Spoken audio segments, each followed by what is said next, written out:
Lights, camera, action.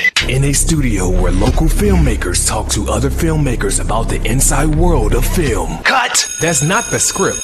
It. We'll fix it in post. Do you wonder how films are produced and what really goes on behind the scenes? Well, stand by. Filmmakers Kevin Mumphrey, Victoria V.A. Jones, and Carson Hype Ferguson explain all the details. Right here on It. We Will Fix It in Post podcast.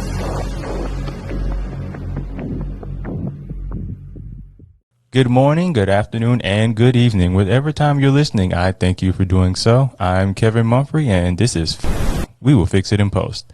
I am here with my colleagues, Carson Hype Ferguson. What up? And Victoria V.A. Jones. What's going on? Today, we have a guest from the Nashville area, a local actress, theater, and film. Her name is Candace Ruth Robinson. How are you today? I'm doing great. How are you all? I'm doing terrific. Now, I know that currently you are in New York. How was your trip? Man, how much time we have? Listen. That's exactly why I asked. Look, the airline, they're not serving peanuts anymore. Did they have any pretzels? Did they have any pretzels for you? Listen, they have many pretzels and Biscoff cookies, but that was not the compensation I needed for waiting. Like, listen, can I just let this go ride for ahead. Go ahead. Okay. Fire off. So, my flight was scheduled to leave at 7:10. But with TSA, what time would I have to be at the airport? 4 in the morning.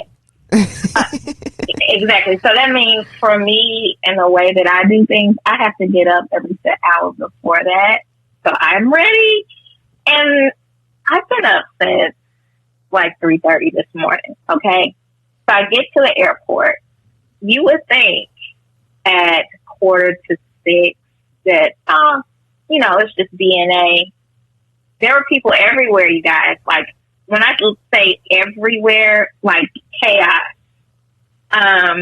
Only to find out as soon as I walk up to the check-in, to the counter, that I learned that my flight had been delayed 4 hours. 4? So, yes, 4. So instead of leaving, I feel like it was 4 hours, but maybe just 2. Anyway, 1 hour is too long. It doesn't matter how long, okay? But my flight was to leave at 9:30 instead of 7:10. Get on the plane. We sit for an hour because of some malfunction, mechanical error type situation. Had to call folks in.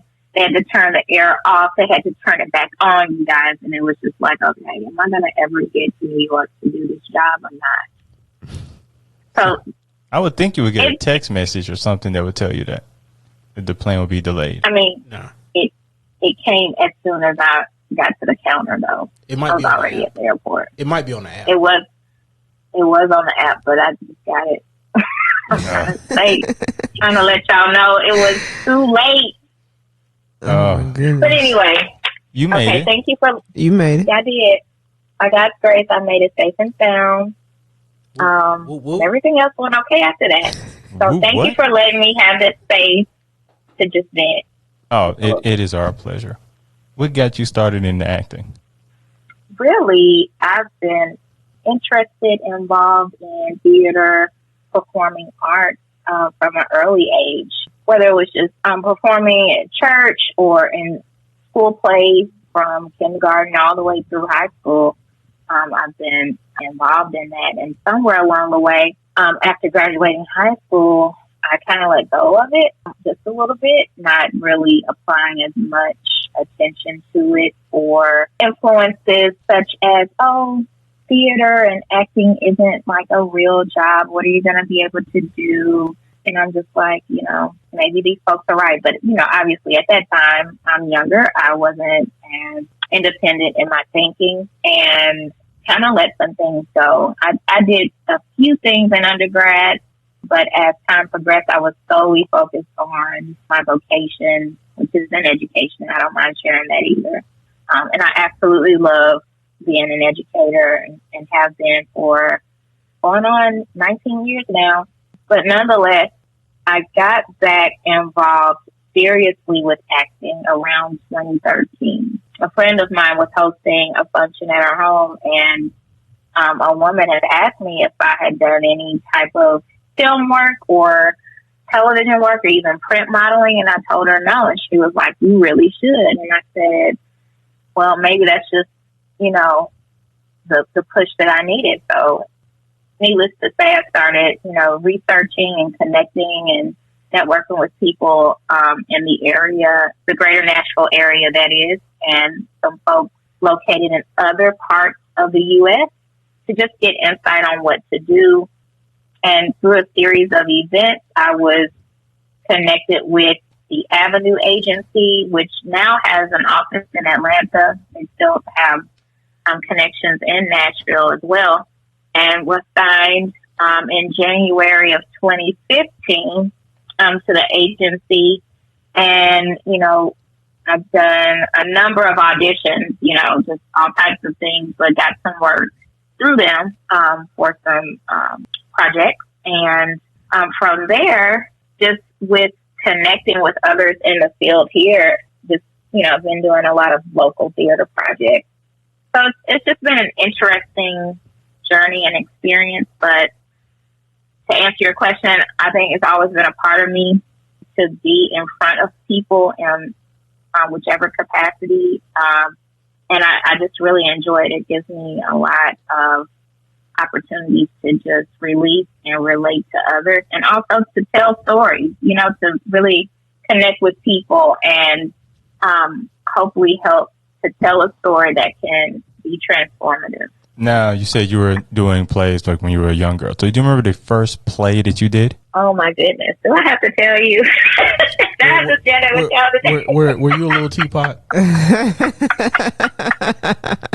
No, I was, okay, so I was the Easter Bunny in my preschool play. So were you the shy Easter Bunny, or did you go up there and shine and outdo all the other kids? It was a mixture of both.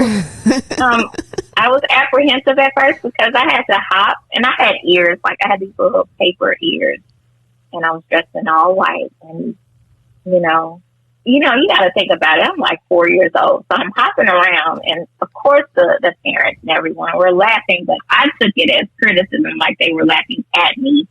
But yeah, they were laughing at me, but it was like this sounds like a traumatic experience. I'm just like, oh no, I can't do it. So I literally shut it down for like 5 minutes. And they said, okay, she's having a meltdown. We'll be back in like 5 minutes. But then I got back out there and I finished it and I did my part. So it was a learning lesson, but at 4 years old, you just don't know how to process things that people aren't truly making fun of you, but they were being entertained. And that's, going back to my earlier point about entertainment and telling stories and connecting with others. I think that's what kept me involved with acting and speaking in front of large crowds, ever since then. So what was the point when you realized that you enjoyed like performing in front of a crowd of people? I would say I was in middle school, actually. I attended Magnet Middle School in Nashville. So were you a bunny in this play as well? No, I was not a bunny. I was actually an Army drill sergeant, and now that's a step up. I can see that. Yeah, it was a step up from being a bunny. I can see that. That's more than a step up. That's a whole turnaround right there. I can see that. Were you wearing one of them rounds, the round caps? It was just a regular cap, fatigue, but I was dressed out in all fatigue. So you got to keep in mind, like, this is the 80s, right? So this is when those type of fits were making an entry you look into like regular Janet Jackson with control. Yes, control. So this was making an entry into general the general public's attire. So I'm just like, I was really feeling myself. I had this part, you know, and I just really enjoyed being on stage, even though it was a small part in the scheme of things, but it was just the fact of being in the company of my peers. And also in middle school, I had the best drama teacher, Miss Call Williams, and it's amazing I still remember her name, but I had the pleasure of seeing her a couple years back, and nonetheless, she was amazing. She really taught some life lessons in the midst of teaching theater, you know, improvisation and just speaking skills and just all these types of things that have helped me in other areas of my life. So I would say fifth grade was when I was like, yeah, I really like this. So what would you say why would it be important for someone to kind of take theater classes in middle and high school? Well, obviously it can help with presentation, just having the confidence in speaking and how to deliver, how to connect and come across as authentic and believable. And it's also just, you know, a good outlet for expression, because not only did we have the opportunity to act, you know, in performing arts, but we had opportunities to write pieces and do things in theater classes. So, you know, I think aside from the internal motivation and intrinsic motivation that you can gain from taking such classes, I know too that it provides maybe that student that's kind of on the fence of where to go or feeling like they're not seen. And that's, you know, obviously a common thing right now of feeling noticed and feeling seen and really catering to the whole student, to make connections and to understand what their preferences are. I really believe that it's a good outlet, and there should be more focus on the arts. You know, we are heavily inundated with academic concerns, and I'm not knocking that, because we definitely need some bright shining stars out here, because some of the knives in the drawer are real dull right now. People telling folks what to do, man. Got, you know, like we used to say, you know, their cornbread ain't all the way done, but I like at that. the end of the day, Follow me. I got the answers. Follow me. No, I got the answers, Sway. The cornbread ain't all the way done. I got the answers. Yeah. Right here. Look. It's written down. It's written down. I listen to Nas. Okay. Well, that's another drink you owe me right there. Come on. He told a real funny joke earlier, and I said, you owe me a drink. Come on. I see. See where this is going. Okay. So for every bad joke that you tell, you owe me a drink for it. Look, I don't know where that came from. That cannot be the rule. Not around me. You will be under the table. Well, it's being recorded, so it's kind of this is kind of like a legal document in this one. So Candace, what was your first out of acting, stage plays or film? Like what is the one that you love the best? A hard one. You got pick. You got to pick one. I can't pick between. Man, I thought this was supposed to be easy. Look, you got to flip a coin or something. I can only speak for myself. I can't speak for Victoria. But listen, okay. Y'all put me in a bad predicament here. I will say though, listen, and not just because y'all are hosting this show, but I really, really enjoyed First Date. That was so much fun. I'm glad you enjoyed yourself. I am so glad you enjoyed yourself. Because we were stressed the because I was ready to just throw stuff at everybody, and they knew to get out the way, because I was like, come on now. But it was fun. Yeah. I'm not gonna lie, it was fun, and to be honest with you, you made it more fun. The fact that you were a godsend. You came in, and the fact that you learned that script so fast, I was like, oh my goodness. So my next question along with what I just asked you, because I still want you to finish that one. But she sure got out of it. I didn't forget it. That was smooth. Oh, okay. I didn't forget it. That was very much a politician move she did. I got something else. So how do you prepare yourself when you get a script? How do you remember your lines? Like, how do you go through that process of knowing your lines and delivering the way that you do? Well, it takes time to, of course, memorize things. I just have to really envision the character the way I see. And I know that requires, I can't just totally take on the responsibility of developing the character, because I want to be respectful to the writers, the producers, the people that make the project, for sure. On the other side of that, though, I, along with other actors, I'm sure can relate that we're the ones delivering, and it's not necessarily that team of people that are on the stage or in front of the camera that are delivering to the audience what this character may demonstrate or present. So I really just have to, definitely take into account who the character is, kind of develop an arc for the character. Who, what could I envision this person liking to eat, or what could I envision this person enjoying doing in her spare time, or, just really getting in touch with who I believe the character is to make that character even more authentic. And I think that comes even more so with theater,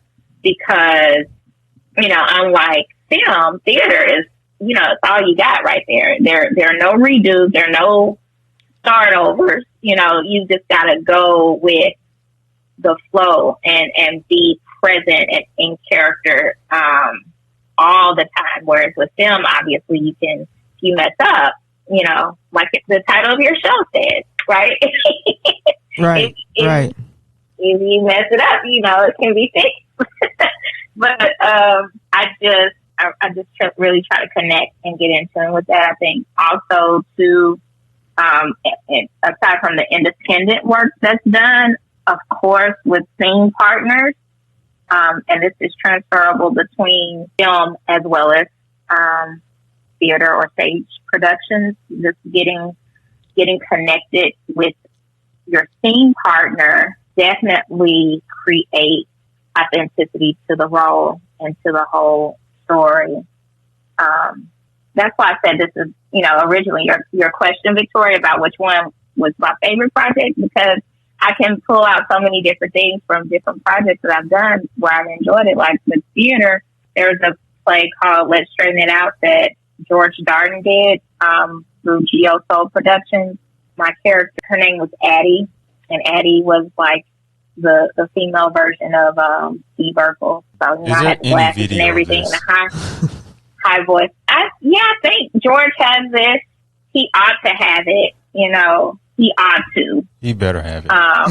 Call him. Call him. We need to see that. Oh hopefully we can get before Armageddon. And she's not talking about the movie. No, I'm not. So, I really respect George, but, I know too, when I say that, it's with love, but a tough love that I say, I hope we can get it soon.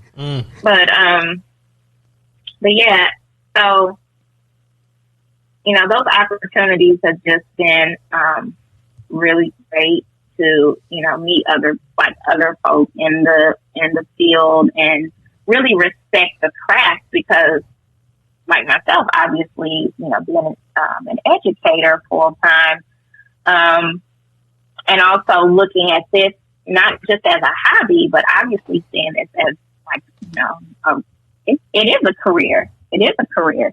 But respecting all those others that I've met along the way that have so many other responsibilities as well, and when they devote their time and energy to these efforts to tell stories and make them come to life is just a really remarkable thing. So with say with stage acting and film, are you a little bit more relaxed? Phew. I think I'm more nervous, actually. I'm more nervous. Yeah. So more nervous. Most people would think because with theater, it's like right there. You in the moment. Whatever happens, it happens.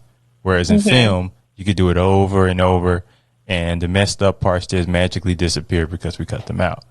So why does film make you more nervous? Because I think about the end result, the end product, and beginning with the end in mind. You know, you want to deliver a high quality piece of work, and I'm, definitely not one for wasting anybody's time. I want to do a good job. I want to do a job well, let's just say that, and knowing that the end product can potentially reach more people, right? Because especially in the climate we're in now, where everything is being streamed virtually on various platforms, where folks aren't necessarily going into the theater or anything like that, or buying, old school DVD to pop it in. You can just automatically stream these things, and it's like, okay, wow, like if I'm in this production, that doesn't just mean that the few hundred folks that paid a ticket to see us, like they would see a theater performance, just come and see it. This can reach hundreds, thousands, tens of thousands of people right away. I think that's where the anxiety comes in. It's like, how is it going to be received? Who's going to see it? What feedback will the general public give about a role? And, did I meet the expectations of the production team as well? So, like, all those things go into my mind when I do film or when I've done film. So when you do theater, like when you're done with that production, or you're done with that show for the day, you can kind of, once it's done, it's easy for you to just let go. Yeah, it's easy to let go, and like the adrenaline rush is there because you got those lines, you know them, you've rehearsed them 1,000 times, and you just let it go. You're right. You just release it all on the stage, and you leave it there, and you pick it back up again the next day, and then depending on your co-actors and whatever shenanigans they may try to pull, just got to go with the flow. It is truly improv in a sense. You can kind of ad-lib a little bit more. But yeah, it's done, it's over, and you can walk away feeling proud and good. What's your favorite type of character to play? Ooh, that's a great question. Mm-hmm. Man. Go ahead and answer this one. You a little bit too excited over there. No, I'm like, I want to know. Oh my goodness! Like Joe said. Like Joe said, I want to know. That's drink number 3 right there. Come on, that was good. It's a callback. You need a drink sound effect. But continue. I think like a suspense thriller. That's something I've not done. And I think I would really like it. So like, I would really like it. Like what type though? Like World War Z or not quite that much? No, like what was the film? Or even a song movie. Just a little older. Oh, hello. No. She going back. A little like Obsession with Idris Elba and Beyonce. Oh yeah, Obsession. Ooh. Okay. So who would you play? Drama. You go that far back.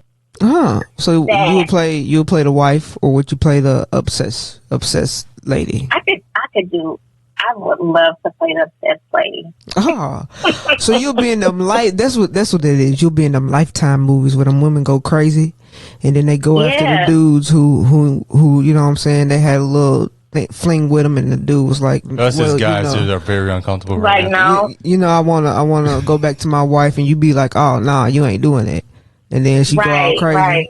Oh, okay, I can see that. I would, you know why? We don't watch those I've movies. come to this realization. Kevin, now you know you do. No. You do in your spare time.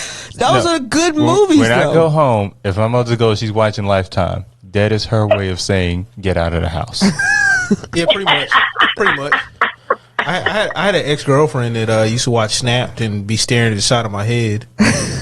And I'd be like, Snapped is a different story. That's a different level. Okay, Nah, it's the that's same- a it's the different That's level. another level. it's the same kind of it's the same kind of thing. Like for real. It's in the same field, but that's another level. Lifetime is like third base. Snapped is home. That's a grand slam. And then staring at your head. Oh no, that's Yeah, I'm like, it's getting uncomfortable up in here. Like for real, like I'm eyes forward because you don't want to turn that head over. yeah, you turn it Only- over, and it's an argument. Only you guys would think that because No, literally no, we no, watch no, Snapped no, and we no. watch Lifetime and we're just like, No, like that's interesting. No, not all of y'all. Not all. Yeah, no, don't do that. Like, Yeah. Be honest. it If turned she into- goes, interesting, that makes me more nervous. See, that's what I look at that stuff. I'm like, that's interesting. it turned We into- breaking up at that moment. Look, it turned into an argument. If I look at you, like what, and then that starts. Interesting. And now you gotta get out the house. Or it's worse if she looks and take a note. No. Ooh. No, no. Ooh, I never thought about it that way. Yep, gotta get out the house. So I see why y'all like to play these type of roles. It's just to scare us. No. they're It's fun not to- even about they're the fun scare. to It's play, fun. though. That they are fun. They're Thank you, fun to play. Victoria. They're really Thank they're you. fun to play. It's fun to scare us. isn't Okay. it? At the same time, you wouldn't mind playing a villain, right? That's something fun for you to play. What kind of villain are we talking? I mean, any kind of villain. I mean, Lex. I don't mind being Lex Luthor Like, type of villain. That's cool. But like you talking about like Idi Amin. that's cool. Like, nah. So the fact that we say is cool. No, there's different types of villains now. Okay. So Michael B. Jordan, Black Panther is a whole lot different than get you. Idi Amin and Last King of I Scotland. got you. So there's Forrest different Whitaker. kind of women though too. Yeah, when but they're playing those but roles. not in Lifetime. Okay. Not on Lifetime. No. Listen. Not on Lifetime. Okay, you get a role to where the woman gets beat and then she turns around and kills the guy. So what is that? But she's not the villain in that story. it's- That's still a villain. She kills a dude. Well, it depends. That's Depends. Like I mean, like look at that movie with Jennifer Lopez. Enough. Yeah. I mean that's kind Yeah. of the basis of like a lot of them Lifetime joints, but it depends on how far she went. I mean, she's a villain if she suffocates the dude in his sleep, and he's a good man because she won life insurance money. You know what I'm And saying? then- That's a villain. Okay. and but suddenly that's the somebody's same- trunk of the car has a real awkward smell. But that's the same thing that I was saying about y'all. Y'all wouldn't mind playing a villain, and you just said that there's different type of villains, but there's different type of Lifetime women too. There's like I said. So you got. I wouldn't know because I leave the room as soon as I hear Oh my Lifetime. goodness. Anyways, That is Candace, back to you. That is a red flag. What? You see what I got to deal with over here? Lifetime. I see. I see. Not television for me. No. It's not even that. Y'all went all the way left with this. Like in terms of saying like what women are getting taking notes, man. We're not in a lecture. We're not in college. Like I But what I'm saying is- you and VA aren't, but I've been on the internet. I've been on the internet. I know better. We've seen some things. I know better. Look, I done seen a lady get upset at her dude and try to run him over. And I'm like, what's going on? Like for real. That's entirely too different. much. That's different. That's too much. And you know, this dude was calm the whole time. That Because he has no choice. That actually made me more scary. Because he's like, oh, it's Tuesday. Oh yeah. He's used to that. And I'm like, oh man, like she keeps. He's living that car. She bust the windows, not just out his car. She went beyond Jasmine Sullivan. She bust the windows out the house. She keep the car. She rear-ended the car twice. Tried to run him over the last time. So my question to that, my question to that is, what did he do? Mm-hmm. Whoa, ho. My question, What did he do? my question is, what did he do? Hold up. He got I don't think legally. What did he do? Yeah. I mean, like, okay, let's go with your premise. Okay. What if he smacked her dad? Do you think that's all warranted? I mean, Bust the windows out the car, three sides, rear view, front. I mean, like the sides, Listen, bust the house window. He ain't smacking her dad again. I can tell you that. Listen, coming from a daddy's girl, if you smack my dad, it's war. I'm either I'm either gonna bust your windows or I'm gonna shoot you. Okay, it's two different things. Okay, so let's say it's less than that. Okay. He left the toilet seat up. Oh, then she crazy. What about if she just crazy? Why he gotta do something? Why he gotta do something? I mean, for real. Hey, look, because you see crazy dudes. I ain't messing with crazy dudes. But there's a trigger. You have done something to trigger the crazy. Toilet seat water. You get look. You could be pumping gas, and somebody crazy gonna come up to you and just be crazy. You know, like that's just how it goes. If they don't need no trigger, they're already crazy. I'm like, man. No, anybody gets a trigger. Anybody? Okay, all right. He ran out of cereal that morning. Now then he's ready. She's still crazy. Now they're ready to take it out on the first person. Then she's some still sugar. crazy. She's crazy. Diabetic. There you go. Sugar low. We've gone left enough. What?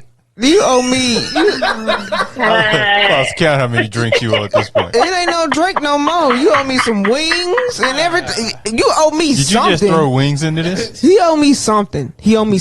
Something. A drink and some wings. How about that? We'll make that work. We 33 minutes in and you owe her a meal. I got you an IOU. Oh, okay. I ain't even gonna say that. Kevin asked a question. I ain't gonna say that.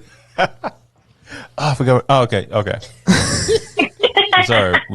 We went so far left, my brain went somewhere else. But what actors or actresses were you watching growing up?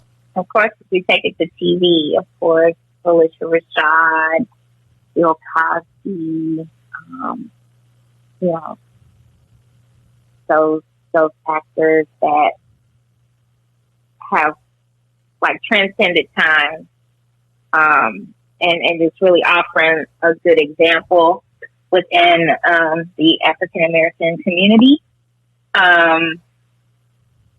Also, you know, it was like this thing in the house every Easter. We had to watch the Ten Commandments. I mean, I'm just like, okay, I get the story, but I have to, you know, give a big homage to like Charleston Heston for playing Moses. I know it wasn't historically accurate, you know, but it's funny how we find out those things as we get older. Yeah. However, his skills at the time were considered noteworthy and great. But obviously, I'm glad that I've graduated from those times and have been able to appreciate a wide variety of folks, not just those within in the African American community, like those that I mentioned before. I also would be remiss if I didn't acknowledge Cicely Tyson, Sidney Poitier. In the heat of the night. Oh yeah. Those actors that you cannot forget. You know what their presence really meant and represent. Billy D. Williams, Diana Ross, even, you know, I could go on and on. So you were filled with influences. So you named a lot of black actors, obviously. So what would you think is the importance of having representation on film? Not only just to dispel myths about our community, but to give inspiration to the younger ones that are coming through. And I think, you know, we can go back and forth nowadays about what is considered accurate, correct representation within our community. You know, and what I mean by that is, we look at like Tyler Perry, right? And over the years, he's been given a lot of flack for the types of films that he produces because it's either a mischaracterization of black women or it's just perpetuating a stereotype of women, especially in our community, that are distraught or or even the crazy kind. You know, like those are the only type of women that are in our community. However, on the other side of that, he's employing folks within our community when some people wouldn't even acknowledge them at the front door or even give them the opportunity to audition, let alone enter into the door. So, saying all that to say, our community, African American community, is not a monolith. We are a diverse community within our own community, and we need to have full scope representation of who we are, and not just, you know, what some people want to deem us as being. The 20%, the 20%. Yeah. Instead of the 80% that's out here, that's different than what's being showed. The more opportunities that we have to create the content, even if one person sees it, that's one impression that you've made, and we know that with that one impression made, that can influence others. You know. So what is you know, I have problems with certain, I'm not going to name names, but I have problems with, you know, certain people and how you say how they portray especially black women in the industry or show stereotypes. What are some of the things that you don't like? As far as and it doesn't matter, like, any representation. What do you don't like that people are like really, really preying on today that are stereotypical for black women? Oh, you know, to be honest though, I've kind of had to detach from a lot of things and just go back to old school films and get my joy out of that here lately. Because I totally know that, you know, an independent, strong black woman is not necessarily one who can't find love, or, you know, can be loved because she's strong and may have opinions. That's not true.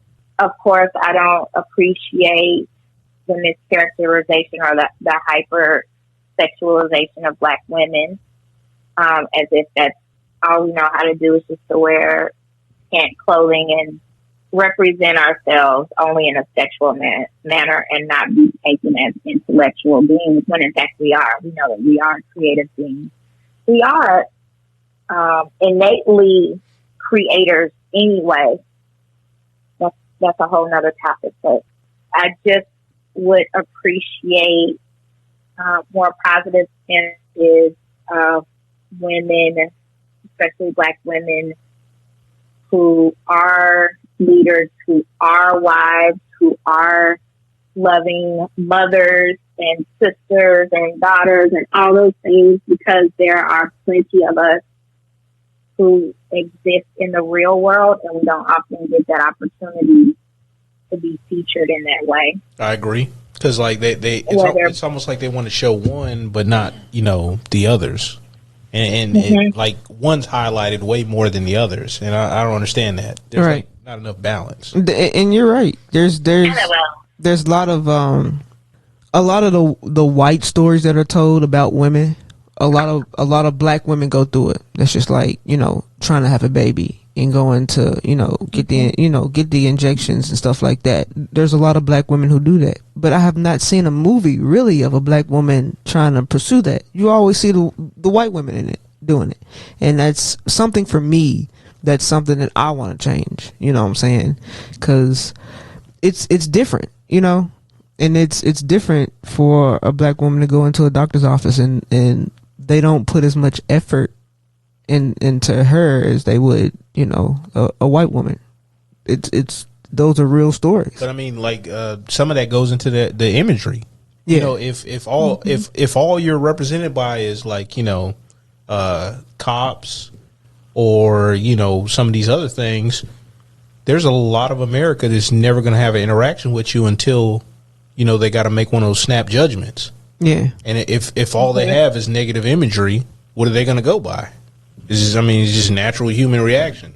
It's not good. Right. And you would hope that somebody would like think that, oh, this is just something that's on TV, especially if it's entertainment. But we all know like how some people respond to that stuff. It's people who really believe that stuff, even though it's entertainment. They really believe it, and that's how that's Hollywood is part of the problem. It is. It really is, and it's only part of this country, part of places in the country that there could be a lot of people have never just face to face seen a black person. They've never interacted with one, so their only perception is what they see on television and it's on film. So, like I even had a Hollywood executive tell me this. I said, hey man, like how come there's no like black family shows like Family Matters or even like, with respect to the whole Cosby Show thing, like a Cosby Show where you have like, upper level, black family. He's like, nobody watched that. I'm like, reruns are on TV right now. Right. TV, all kinds of stuff. And I'm like, you can't tell me that nobody wants to watch stuff with their family they can enjoy. I mean, that used to be a big thing in the 90s. I don't think that it wouldn't be now. I just think there's not as many options. There's not. And you see more of the sitcoms of white people, all white family, of sitcoms that are now. You don't see a lot of black ones. Recently that sitcom came out with Wanda Sykes and Mike Epps. Mike Epps. Upshaws. That was a very good sitcom. That was portrayed a very good way. It was something that everybody could watch. A whole family could sit down and watch that show. I don't know if you're going to let the kids watch because they do curse on there. I mean, yeah, but I mean, it ain't nothing that they ain't heard before. The kids probably cursing at the family right now the way things going. Like you ain't gonna whoop me. I would rather them watch that, even though I mean, yeah, they said the N word, said a couple other words, but I mean, they in a black family, I heard the N word all the time when I was younger. So it was nothing. It's nothing that you're not gonna. They don't already know. Yeah, and that's what I wanted to say real quick too. Not saying that it has to just be families of upper middle class or a white collar profession. But, middle class families that are addressing real life issues in a way that results a positive outcome. That's what I feel is missing. And, that's a prime example with the Upshaws. It's a typical black family. You have an entrepreneurial husband and corporate environment wife, and they have this family and extended people in their lives that come in and influence different things, and it's real. It's a realistic view of where I think a lot of black families fall in this day. Right. A husband with a past and who's trying to make things right. I mean, you know, it's real. Like it is real. That's literally my family. Right. But yeah. I want to go back to you doing stage. So when you do like a stage play, and when you're out on stage, do you try to look at people and try to look at them in the eye, try to make a eye-to-eye connection with them, or do you have a focal point of where you're looking at? Oh man, 98% of the time I have a focal point. I tried that one time and almost got out of character where I made a connection with somebody in the audience. But I just find it more helpful to have a focal point. Now for stage, how important is the rehearsal process? Oh man, it's extremely important.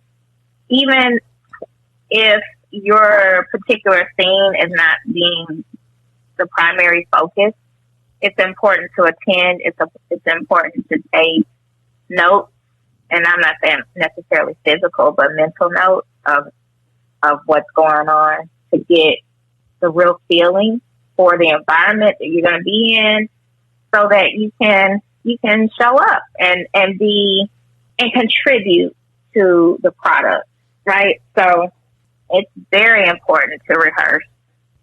And I can honestly say any theater production that I've been in, it's been like rehearsals have been intense, and I appreciate that experience.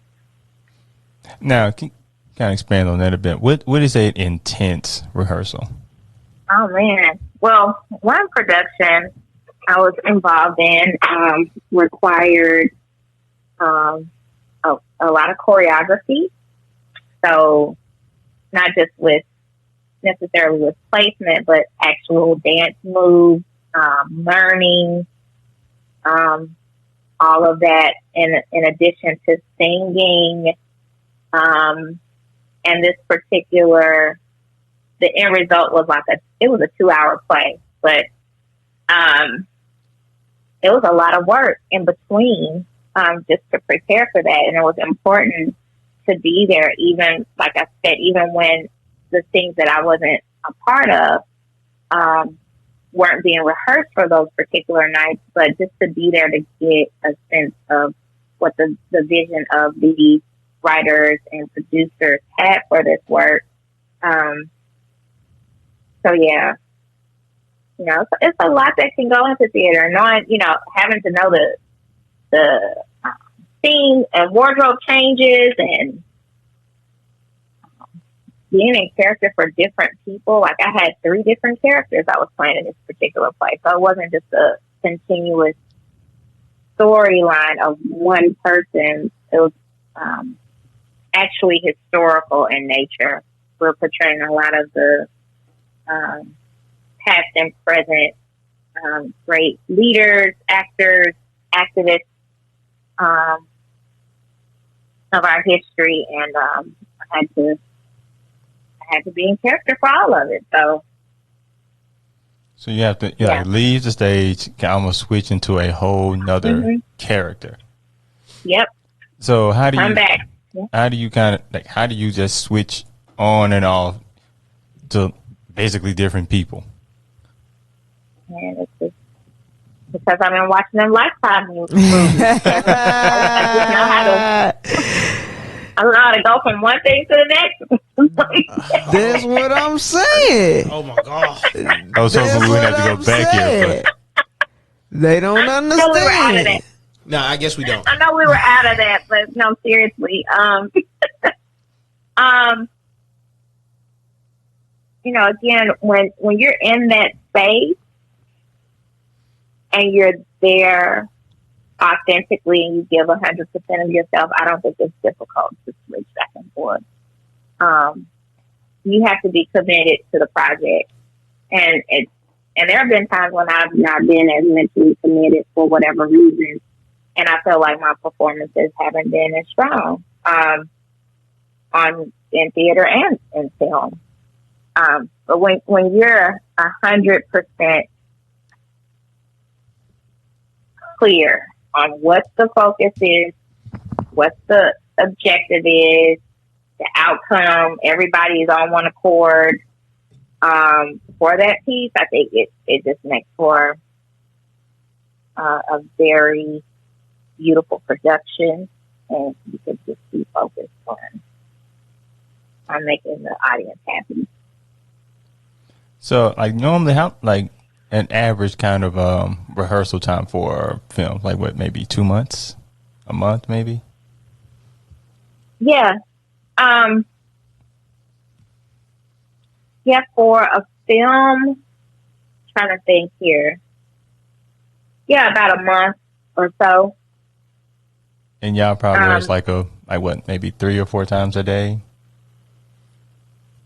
Ooh. Not a day, I mean a week. I'm sorry. Yeah, it's varied between 2 to 4 times a week, and especially depending on how many lines and who your partners are for different things. So I think, it just can vary. And, obviously I've been in situations where I didn't have any time to rehearse. It was just like, okay. Right. Hello. Be there. Hey, I'm here. So with those ones where you have time to rehearse and you're there with with this your castmates for like a month, and you're with them pretty much weekly. And when that production kind of ends, is it somewhat of a sombering feeling for you all? I would say yes, because you've developed a bond, not just with the character, but obviously with your castmates, and it can be bittersweet. It's something that you devoted time to. You volunteered a lot of effort and energy towards the project, and when you don't necessarily come together anymore, it can be kind of sad. Then I ain't gonna lie. In some cases, I'm not gonna name any names this time, but in some cases when I left, I think it was okay. It was okay. That's I was done. good. That's done. Out of there. You like me? And they may have felt the same way too when I left too, and it's all good. I love an honest person, so that's all I can say about that. But I would say for the majority of the things I've been a part of, it's been bittersweet. So if they just came out and just like, I'm not gonna miss you, you be cool with that? Them just coming out and saying that? Yeah. Okay. I'm not gonna beg. I'm not gonna try to make somebody have feelings that they don't have. And really, we're as human beings, we're not all gonna always have bonds with one another in the sense that it would be eternal or not necessarily eternal, but long lasting. Let me say that. Mm-hmm. So, despite human nature, that's not going to always happen. I would hope that, for the time that was devoted to the project, that it was worthwhile, because the project itself is bigger than any individual. It's about the team, and, you have to be concerned about the end result. That's how it should be. That's how it should be. But that's how it should be. People got egos. People got. There's people with egos that don't deserve to have egos. Why did you look over here when you said that? Because I know you've dealt with it. Oh, I was finna say I know you dealt with it. I have never had no ego. Everybody got ego. Everybody got ego. A little bit. Okay, there's different egos. We're gonna go back to y'all was saying. It's different ones. The ego that I have is a little bit different. Okay, I've never had an ego to where I was better than somebody else. I have. Oh, for real? And not dealing with this, but yeah, I was like. Why are you talking about this? I'm just saying, I say peasants. I ain't saying dealing with this, but I'm just saying. Unsavory humans. I'm playing. That's another drink right there. So. There's a lot of drinking going on. Y'all getting a lot of drinks, right? When is the party again? Whenever he decide he want to pay up for all these corny jokes that he's been saying all day.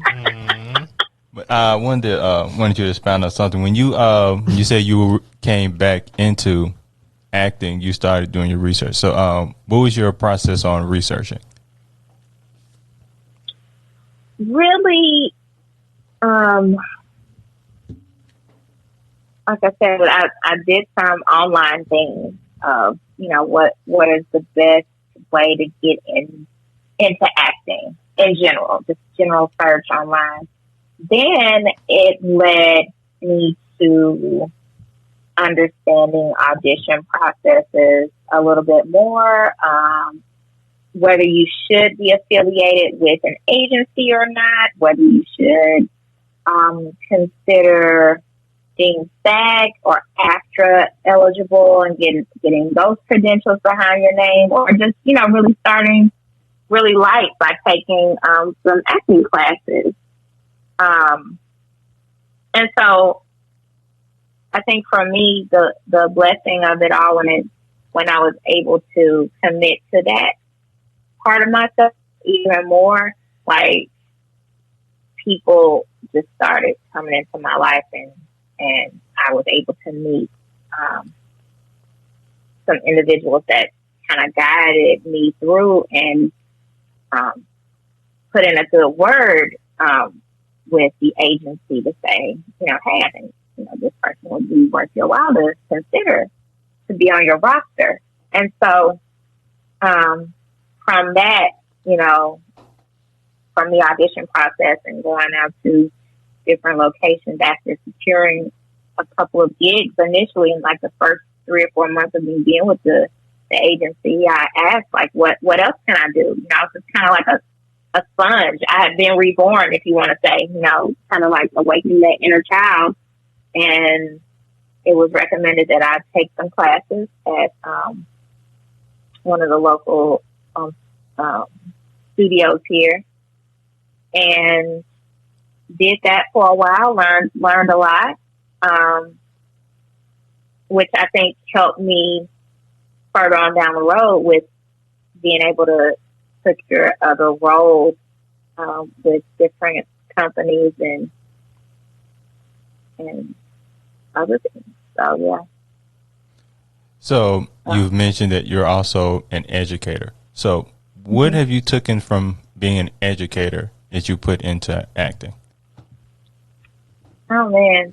Well, in the traditional setting of teaching, right, which I had the pleasure of teaching in the classroom for 15 years of this soon to be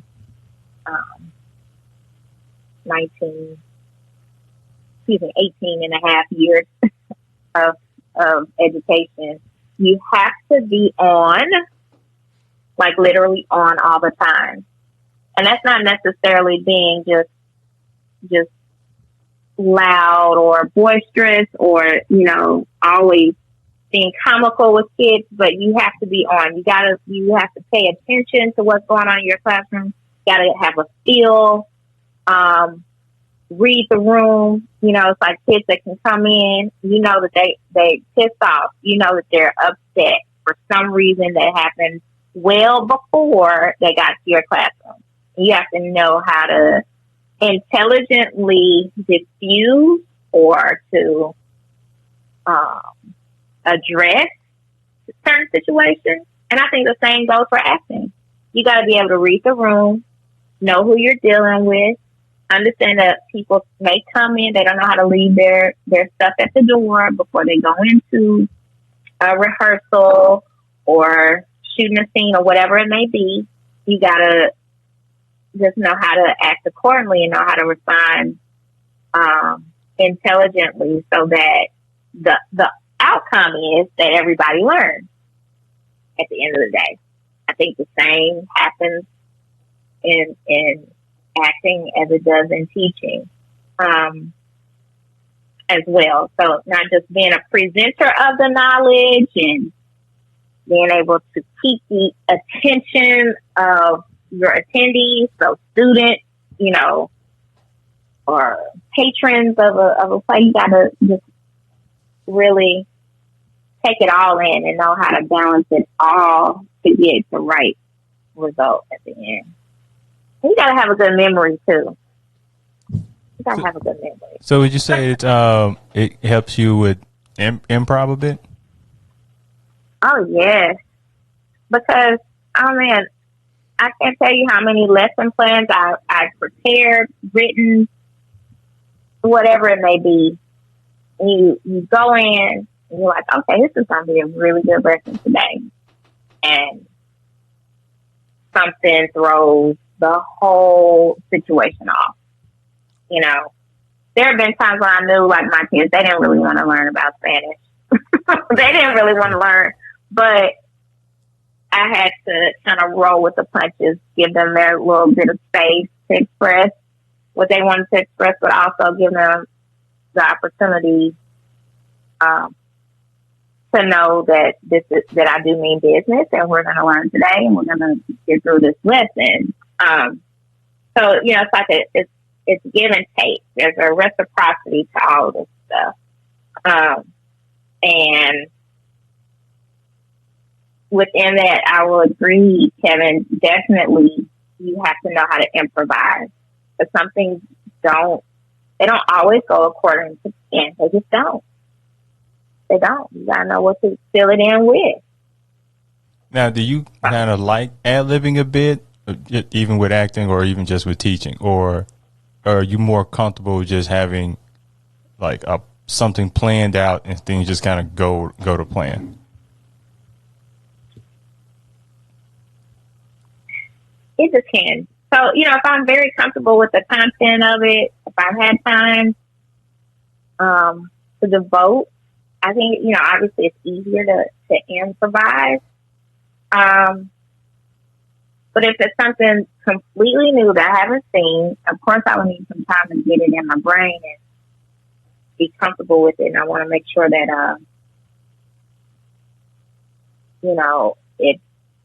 it comes across well and it comes across believable to the audience.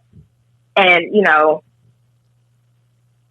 within that too, even though if I don't have enough experience with the content, if you are taking into account the whole situation, when there may be a call for, holding your head a certain way and looking at your team partner in a certain way, that may not necessarily be written in the script, but it just feels natural to do.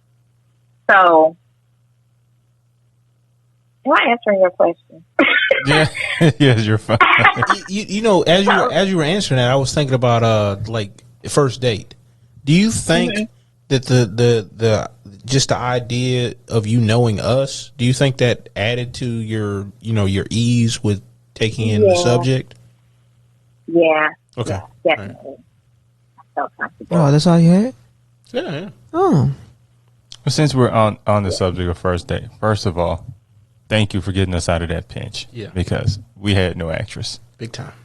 Nothing but actors, no actress. Oh, none of us was wearing a wig. I definitely wasn't doing it. Let me just put it right there. I definitely was not doing it. I was like, yo, I'm gonna need you to put some lipstick on. I definitely wasn't gonna get in and do that. Didn't she email you that she didn't have her phone or something? I don't even remember anymore. She contacted you like somehow. That. Yeah. I'm trying to edge it out of my brain. I somewhat did. It was either an email or through a third party. I don't know. No, because she didn't even know because I told her. I think it was an email. Or it was Facebook, wasn't it? Yes, it was Facebook. Because that was rather strange. Because I think she was either at work or at home or something like that. No, she left her phone at home, at work. At work, but she was at home, right? She was somewhere. She was somewhere where she could... And sent a message that she didn't have her phone, so she can't do the thing. Yeah, so... That makes no sense. Oh, my God.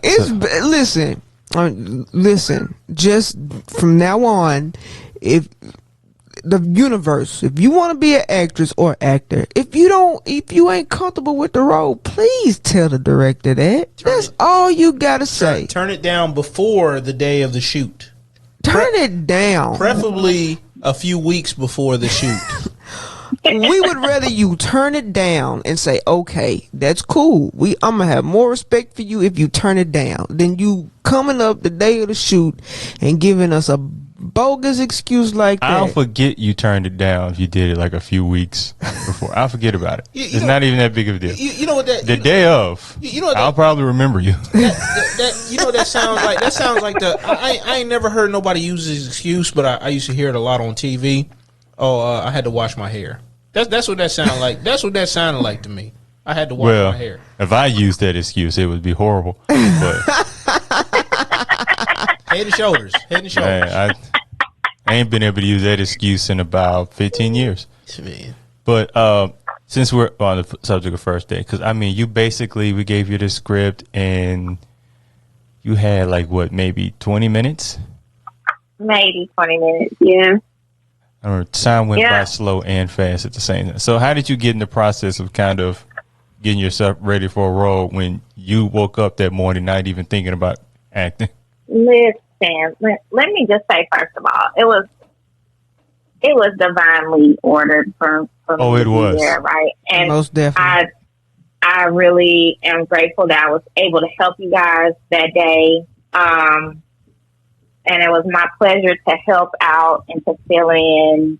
So I just want to express my gratitude to you all being open for that part too. You know, because some people would have been like, just, "Nah, man, forget it. We'll just go and try to figure something else out." But y'all gave me We was a almost chance at that point. You know, very close to that point. You know, to be real with you, I was getting to the point where I was gonna ask you, but I was like, man, maybe she'll say something. Man, just let us just linger and like fuss a little bit more. Maybe she'll maybe she'll chime in. So you're like, man, it would be really great if we had an actress. I felt like, you know, the spotlight, you know, like maybe we were all in a dark room and then this spotlight comes out of nowhere and it's just shining down. It's like, you. You're the one. You need to step up and do it. I was real close, but I was like too into You didn't want to it. be too aggressive at the moment. Like let's just give it a few more minutes. I was too into it. Yeah, man. I was like, oh my goodness.